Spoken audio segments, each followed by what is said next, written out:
Dito na tayo sa Pagadian mga boss. Check natin kung ilan yung nagamit nating gasoline. Uy, 2 bars pa rin oh. Yung 300 natin parang hindi nabawasan. Ha? Lah, nag-andar pa rin eh.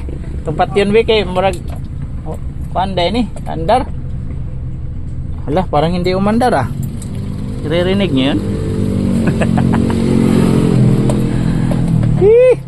Grabe, patayin natin.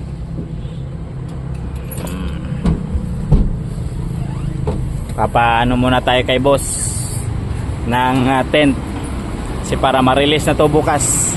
Dito lang to mga boss oh. Tawagan nyo lang yung number nya. Harap ng Nissan Pagadian. Ayun oh. Dito lang to mga boss.